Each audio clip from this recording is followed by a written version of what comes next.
My name is Divested Witch, and tonight I want to talk about all of these reports stating that Kareen Stefan, aka Superhead, is now pregnant at 44 years old by a high-class Dusty. Now, this man that she's claiming is her baby daddy is a top chef of the name of Kwame. Now, I've never heard of this Kwame Salami Baloney. I ain't never heard of him, but apparently he is a top professional celebrity chef. And he wants nothing to do with her. He wants nothing to do with the baby. She got contacted by his lawyers, pretty much giving her a cease and desist, telling her, stop talking about me. All right. So I find it quite interesting that these black male preference, once their fame is gone, once they're all used up by black males, now nobody wants them. Okay. Nobody's checking for her like that. All right.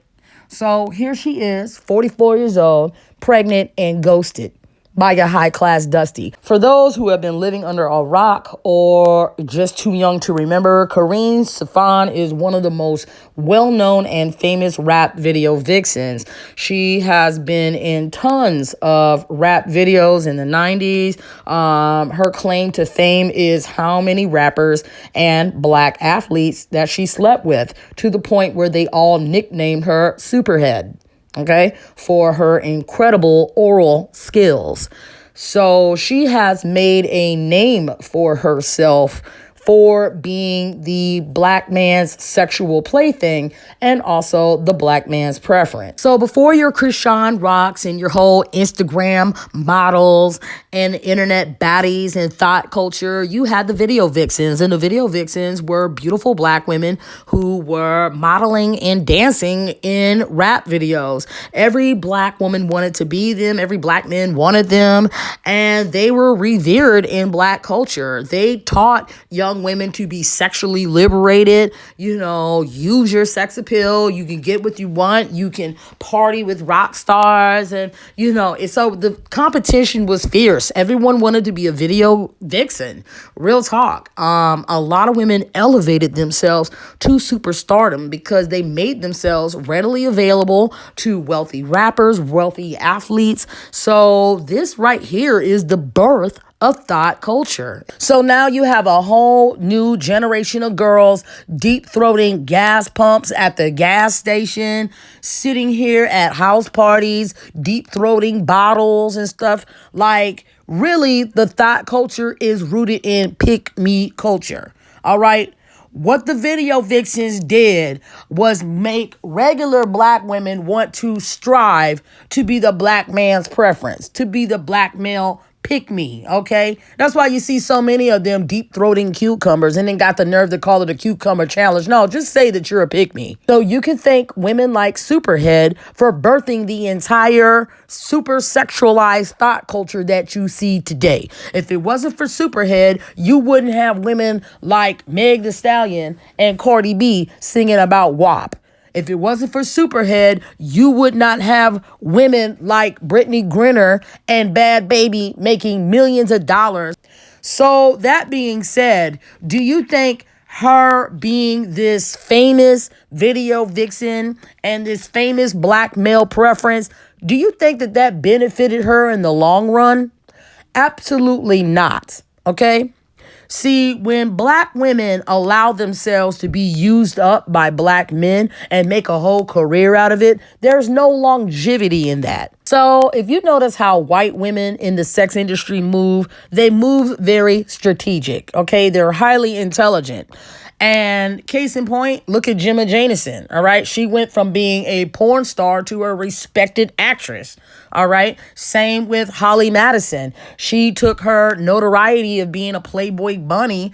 And now if you type in her name, she's a highly respected mother, highly respected author. Okay.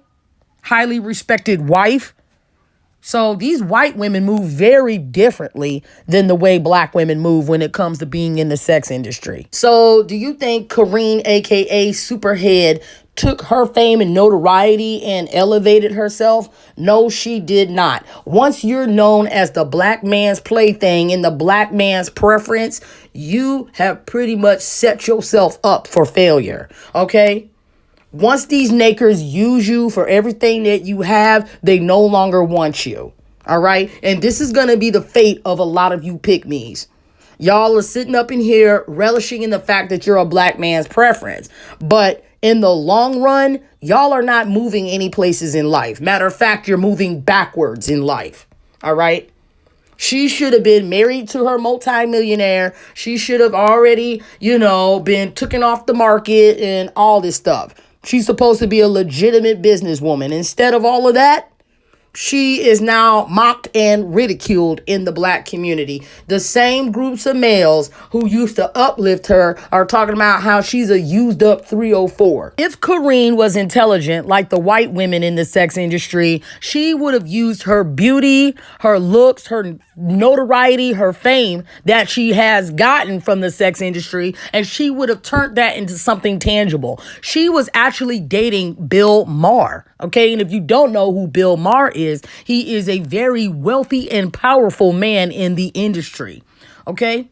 So she had an opportunity to divest and she chose not to. Instead, she chose to still continue to mess with Blackistan and still continue to be the black man's preference. And we all know that white men do not want the black man's leftovers. So she fumbles a major bag here, and she also fumbles the opportunity to elevate herself in the industry and elevate herself in life. So instead of being Bill Maher's wife and living in his huge mansion in some gated community somewhere, she's sitting online arguing with nakers about how she's still desirable and she's still getting pumped and dumped. Superhead and even like the Brittany Renner types. There's nothing that triggers them more than talking about the wall.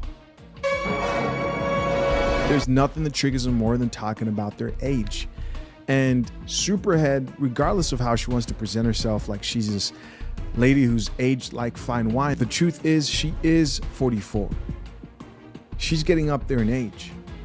The wall is faithful and can never be stopped. And somebody during her life reminded her of that, and she didn't like that coffee. This coffee smells like shit. No more wasting time, man. Let's check it out. It's because 20, 30-year-old me wasn't this strong. She wasn't this sturdy. She wasn't this solid. It doesn't bother me that I'll never be young again. It bothers you that I'll never be young again. Because you'll never be able to treat me and talk to me the way you did before. Because I'll never, ever again disappear when I feel pressure. I'll never get tired of pressure again. I'm never going to leave. It bothers you that I'm not going to be young again. Because a young can get rolled over a lot. I didn't have the answers that I have now. I didn't have the confidence that I have now as a 44-year-old fucking woman. I will never be young again. Y'all right, I won't. And you're not gonna treat me like I'm young. I'm gonna have to block them, we talking. And you ain't gonna treat me like I'm young again. You'll never talk to me like I'm a little girl ever again in your life. Cause I ain't fucking young. And I ain't gonna be young. And we ain't gonna have that kind of interaction. So you trying to make me feel bad? Cause you think that youth is the prize? You dumb nigga? You think youth is the prize? You think being young is the caveat of this shit? Kind of. You think that 44 years old, Oh, stop it. that I want to be young again? That I want to be that stupid again? That gullible again? That fucking hurt and traumatized again? That I want to be reeling from my developmental traumas again, not understanding myself again, not knowing myself again, not loving myself again? You think I want to be young again so that you can talk to me any way you want to, and I don't know what my comeback is going to be, that I can't stand 10 toes down in my truth again? You think?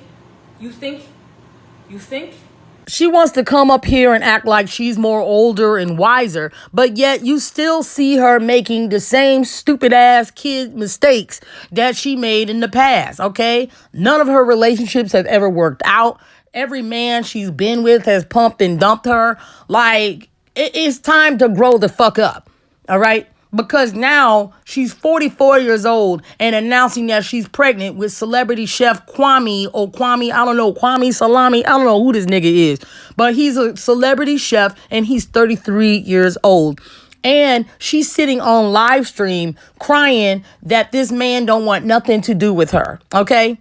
So does this sound like a woman who's more mature, who has learned from her mistakes? Absolutely not. So according to this article by Media Takeout, Superhead's alleged baby father is threatening to sue her, okay? He wants her to keep his name out her mouth. So she's gone from being this black male preference to a type of black woman that no black man wants any affiliation with. They'll pump her because she's Superhead, but as far as anything else goes, they don't want anything else to do with her, okay? Last month, former video vixen turned author Corrine Superhead Stefan, who now goes by the name Elizabeth Overseen, announced she was pregnant with the celebrity chef Kwame's baby. I find it interesting that she changed her name over from Corrine Superhead to Elizabeth Overseen. Changing your name to a white woman's name is not going to erase all of the black D's that's been down your throat. Okay? Like, this is her pathetic last-stitch effort to try to ditch this reputation of being the black man's plaything, and it's not going to work. If it didn't work for Kim Kardashian, it ain't going to work for you. So continuing on to this article, then a few days later, she blasted him online after he was seen on a date with another woman. Okay, so she sees her alleged baby daddy out on a date with another woman and she goes ballistic. Okay, so she's chasing men that don't even want her. She's not protecting her womb. She's not protecting her legacy. And she wants to claim she's older and wiser. Yeah, I doubt that. So let's continue with the article. It all started after Kwame shared a video on Instagram stories of himself on the Jumbotron at Barclays Center with his date in their courtside seats at the Brooklyn Nets game. Superhead blasted the chef and claimed that his actions may be negatively impacting her alleged pregnancy. So she's claiming that him posting this picture of him out on a date with the woman he wants to be with, this is hurting her pregnancy. And this is what she posted. A high-risk pregnancy is stressful to itself without the blatant and very public disrespect. I am trying my best. I really am. Well, you're clearly not trying your best because at 44, you should be well aware that having unprotected sex could result in pregnancy. So why are you sitting online crying now about your high-risk pregnancy and, your baby daddy going out on dates and ignoring you? All right. And I call this karma because she used to love to brag about sleeping with married men. So I just don't feel sorry at all for her. This is karma. OK. Shortly after Superhead made these posts, Kwame's legal team hit her with a cease and desist letter suggesting that he may not be the child's father. OK. So not only does he want nothing to do with her, he wants nothing to do with the child. He ain't claiming her or the child. OK.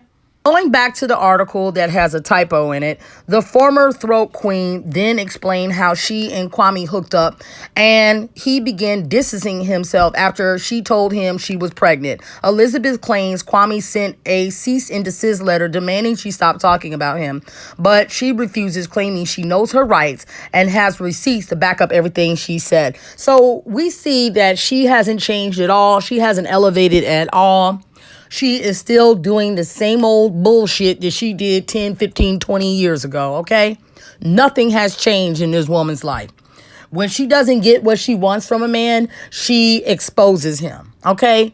This is why she gained the notoriety that she has, by exposing men that she's been sleeping with. But really, all she's doing is exposing how far she has fallen. So here is the live stream of her talking to her little piddly group of incels that still follow her. She is in this live stream discussing the cease and desist her alleged baby daddy sent her. And she's also dropping some pretty disturbing details of her mental state. So let's take a listen. And this letter that I got is long, but it mentions kind of all of these things, but in a weird way. So, Mr. Unwachi, your contention that you are pregnant with his child. We demand that you immediately not removing shit. So, there's all that. Your repeated efforts to contact him from different phone numbers. After he sent the talk to my attorney's text, I text and he blocked me. why are you trying to communicate with this man using different numbers? Okay, it's Giving Obsession by Calvin Klein. All right. Ladies, do not contact a man. Do not text a man. Do not call a man. You match that man with the same energy that he is giving you. Okay. Never pursue a man. Point blank, period. Because if you pursue a man that don't want you, you've just wasted your time. All right. And it's a shame that a woman of her age still hasn't learned this lesson. Because when you have to go to the extreme to make multiple phone numbers to contact a man, it is quite obvious that he doesn't want you. How are you 44 years old and you can't tell whether or not a man wants to talk to you or not? And this woman has relationship books out titled How to Keep a Man when she can't even keep a man herself. This is why I'm not quick to take advice from anyone. If what you're preaching is not being reflected in your life, I don't want to hear a damn thing you have to say. He sent that and blocked me. Blocked me from social, blocked me from whatever. I just went to my other phone and was like, that's some dumb, that's some stupid ass advice. Like, whatever advice you're getting is dumb as fuck. No, whatever advice he's getting is actually pretty good. So, like, why would he continue to contact you when you have a long history of exposing men? The advice that he's getting is actually really good advice, okay? His lawyers also told him that you need to provide a paternity test, all right? That is excellent advice because you have a long history of lying about being pregnant and lying on men. So, no, the advice he's getting is actually really good. And that's why you mad, because you can't run game on the newer generation of black men like you've done the ones in the past, okay? That's not, why would you do that to, why in this situation, why would you exasperate the situation more when all I'm asking for is to discuss what needs to happen next? There's nothing to fucking discuss. That's why he told you to go talk to my lawyers, all right?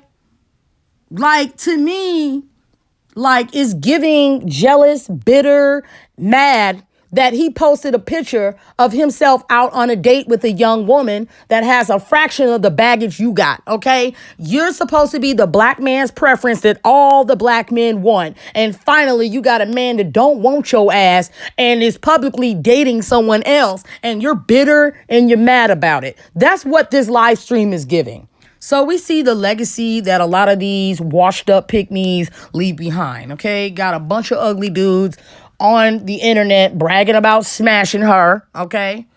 Got pumped and dumped by a 33-year-old, you know what I mean, that ain't claiming you, ain't claiming the baby. We see her in one abusive relationship after the next. I'm telling you right now, ladies, dark D brings dark days, all right? If she was divested, her life would have been completely different. But she chose to stay in Blackistan. They pumped her, dumped her, used her up. And now she no longer is desired by black males. And this is the life that she's living, a life full of misery. Okay? So what are your thoughts and opinions? Please share them below the video. If you like this video, please smash that like button and subscribe. Also, make sure that you hit that notification bell so you're getting updated on new videos that I post. Have a good evening.